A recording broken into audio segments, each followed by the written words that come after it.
welcome to New York's #2 sports show.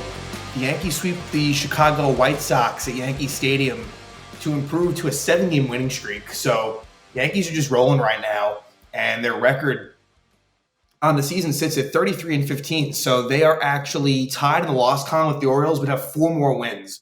So they're 2 games ahead of the Orioles. And I keep on saying it's really it's a long season, but it's likely a 2-team race, not only for the AL East, but for the American League. And so for the Yankees to not only win the series, but to get the sweep versus a more inferior White Sox team will definitely be beneficial down the road. And like I've been saying, the formula has really been the same, on this hot streak. And that's really great starting pitching. And then when the bullpen is needed, it's gotten the job done, but they really haven't been needed much. And the offense is coming through with a lot of home runs. And but when the timely hits are needed, that's there as well. So really no complaints right now. And it's good because, there's going to be some cold spells and, injuries might, increase at some point over the course of the season. So, can't take for granted what they're doing right now. For me, the big story of the weekend, Luis Gil with a 14 strikeout performance in the middle game. He has been just brilliant this season, and he really took the spot of Garrett Cole. I mean, and he's actually put up production requisite to what Cole would do. I mean, Gil has a 2.3 on ERA. He has 62 strikeouts in 49 innings. So, things really worked out for the Yankees with Gil coming back from injury. He was pretty much on the shelf for about 2 seasons, just about. And for him to come in here and just really take it and run with it is a testament to not only Matt Blake, but to the player himself, because it's really needed. And it gives the Yankees, they're getting these starting pitching performances and they're having a chance to win each and every night. And that's going to really be very important for them as we move along here. So as far as Yankees that might be coming back soon, Tommy Kahnle is expected to be activated on Wednesday, and that'll be good news, obviously, for them. He's done well in his rehab outings, and I would assume he would take the spot of Michael Tonkin, who had a 2 1/3 outing in Game 3. I think Kahnle will probably be towards the back end of the bullpen, in a 7th or 8th inning type role. Maybe they'll work him in slowly.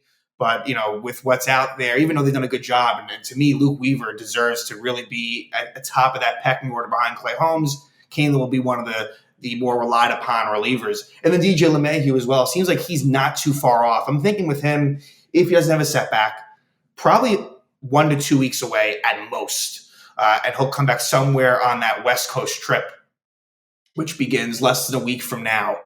So that's another bit of good news. And Garrett Cole, while he's a little bit further away, he seems to be progressing nicely. So it's really it's not a whole lot to critique, which is nice. And yeah, what's been good too is the Yankees, the lineup, it's the same basically every night.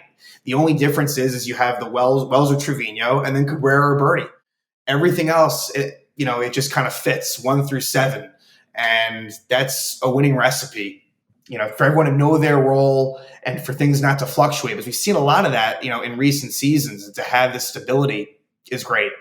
So Game 1, and like I said, the White Sox, they're not a good team, but they were coming in and playing some decent ball. And it would be Mike Clevinger on the mound for the White Sox in the first game. And Clevinger, not a great outing. He had been coming off of injury. I had said in the last episode that this was maybe going to be his second start. I think this was actually his third start. He ends up going 4 2/3 innings, gives up 5 hits, 3 earned runs, 2 walks, and 5 strikeouts.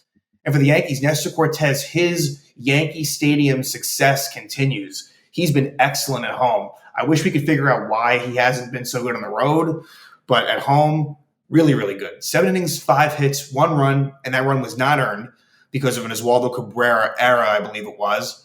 A walk and 6 strikeouts for Nestor. So, the good thing there is that when he's on, he's very good. But yeah, Yankees in this one, they would hit a couple of homers, and that's really been their thing. And it's some of the same players that have been doing it. So in the first inning, it's Aaron Judge, who hits his 12th homer of the season, just a total shot, a line drive bullet down the left field line, 433 feet. It was kind of more like a Stanton home run, but Judge, like, he is just on his game, and he can't be stopped. That's just what it is. And so Judge makes it 1-0 Yankees. And then in the third inning, like I said, you have that Oswaldo Cabrera throwing error, and Zach Remillard was the batter. He reaches second because the throw goes away from Rizzo. Eventually what happens is you get an RBI single by Andrew Vaughn to tie it up at 1. But then in the fourth inning, the Yankees take the lead and keep it.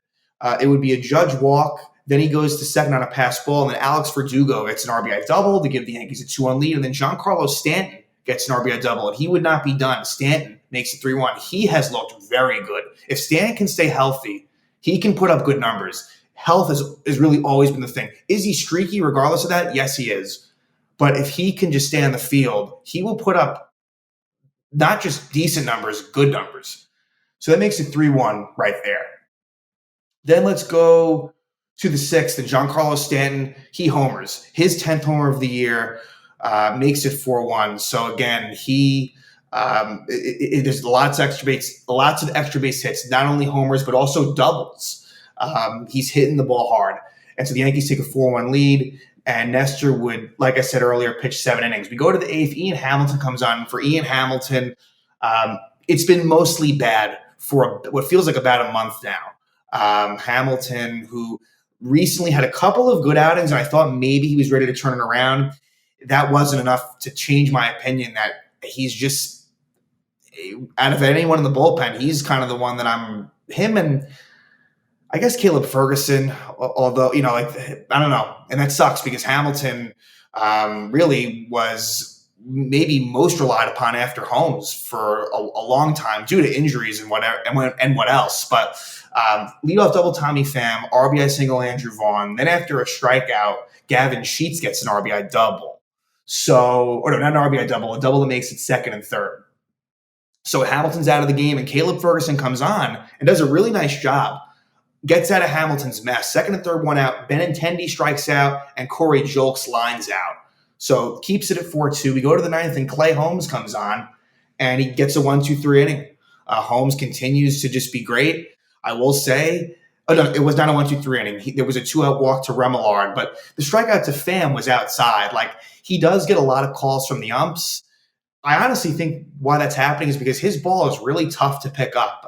I'm not defending, they should get it right. Like, he's been fortunate, but it's a very small thing. Like, so much credit is deserved for Clay Holmes. 13 saves, just an all-star caliber season for Holmes, solidifying himself as the Yankee closer. So the Yankees win game 1, and let's jump over to game 2. And this is the Luis Gil game. Luis Gil was not really that great in the first inning, actually. But then settles in, and he had a stretch where he had 7 strikeouts in a row. I believe the Yankee record for strikeouts consecutively, I think, was 8. So 1 away from that. But Gil's final line, 6 innings, 5 hits, 1 earned run, 1 walk, and 14 strikeouts. And his opposing batting average on the season is 154. Like, his stuff is just pure filth. And if he can stay healthy, because that's a concern for me when it comes to him, a guy that can throw 100 miles per hour, we see that injury can chase these players, unfortunately. But if he can stay on the field, the sky's the limit for Luis Gil. So for the White Sox, the starting pitcher was Brad Keller. He did not perform well at all. He allows 4 innings. He pitches 4 innings, 7 hits, 6 runs, 5 of those earned, 1 walk, 4 strikeouts, and he allowed 4 home runs. And the offensive star of the day was Juan Soto. He goes 4 for 4 with 2 homers, 3 RBIs. And he had a little bit of a slump actually coming into this. And what do you know? Slump's over. So Soto goes nuts. Stanton homers as well in this game. And Jose Trevino, too. And Trevino, he was actually robbed of a homer in game 3. So Trevino has been a beast offensively. So first inning, like I said, a little bit of a struggle for Gil, which leads to an RBI double, kind of an excuse-me swing by Andrew Benintendi, an RBI double. But Gil was able to get out of a little bit of a bases-loaded spot.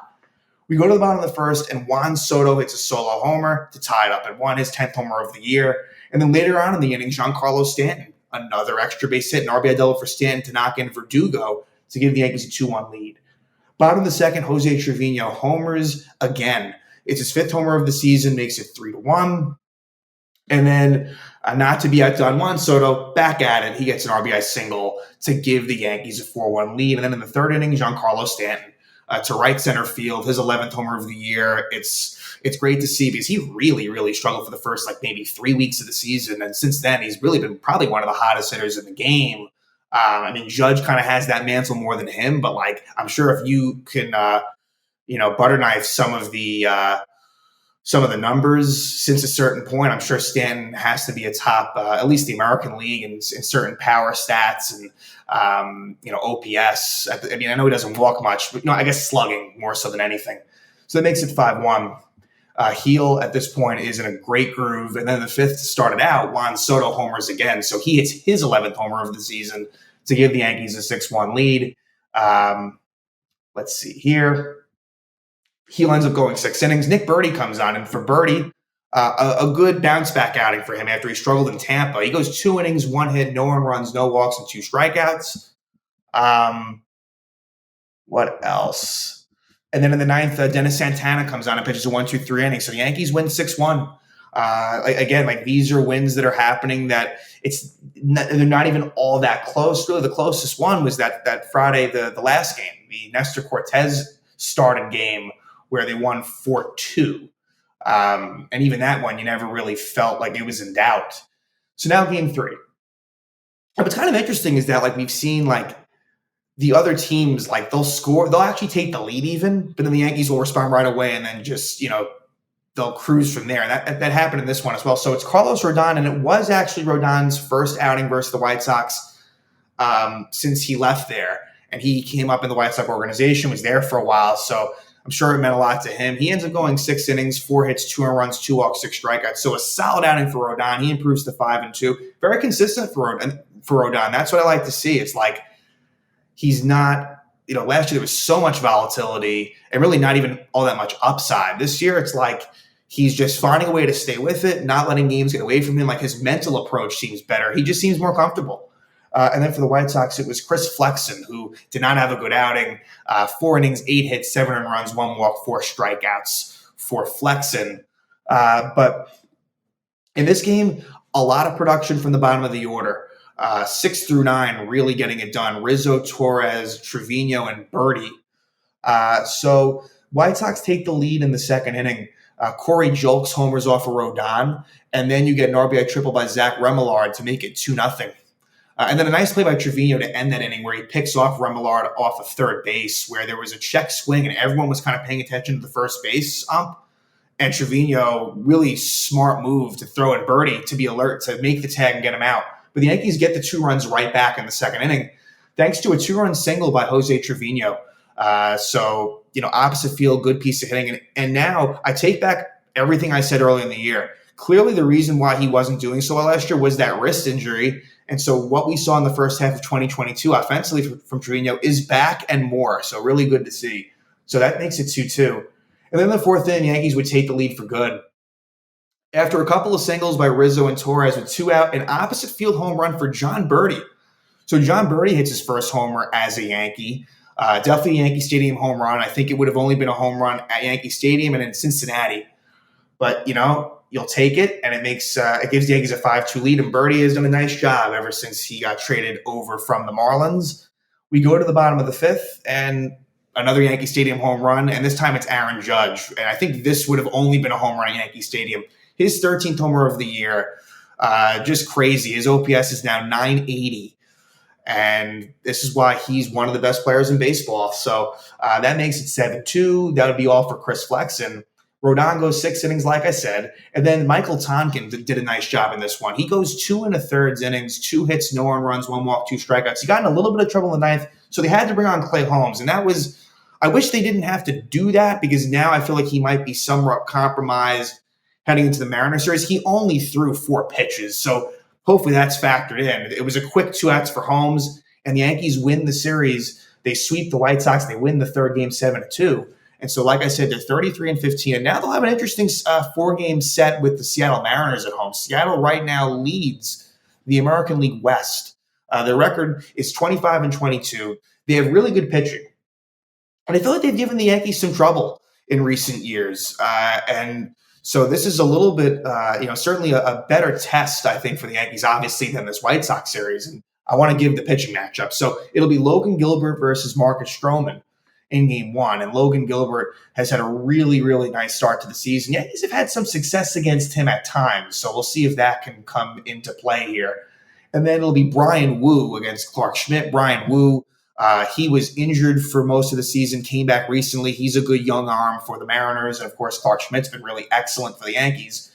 Game three will be between Bryce Miller, another young starting pitcher for the Mariners, against Nestor Cortez. And then game four will be Luis Castillo against Luis Gil. So that one should be kind of exciting. And Castillo, for his standards, has not been lights out. He's been good, but it's kind of funny how Luis Gil seems to land against, sort of aces, if you will, right? It was Luis Gil versus Corbin Burns. Gil went up against another really good starter, and the name's escaping me, and he did a really nice job. And now here against Luis Castillo. Let me actually see Luis Gil's game log because I want to get that right, because I'm pretty sure after Burns there was someone else. Right, it was Justin Verlander. It's just funny how that's landing, and he's stepping up and rising to the occasion. So, again, Yankees get it done against the White Sox. 7-game winning streak. They lead the American League East at the moment. They are tied in the loss side with the Orioles, but have 4 more wins than Baltimore. And now Seattle comes to town after actually having faced the Baltimore Orioles. And this should be an interesting 4-game set against the Seattle Mariners. And that will then lead to the Yankees having a long West Coast trip where they'll take on San Diego, the Angels, and the San Francisco Giants. But the Yankees will continue their homestand and look for continued success for Seattle.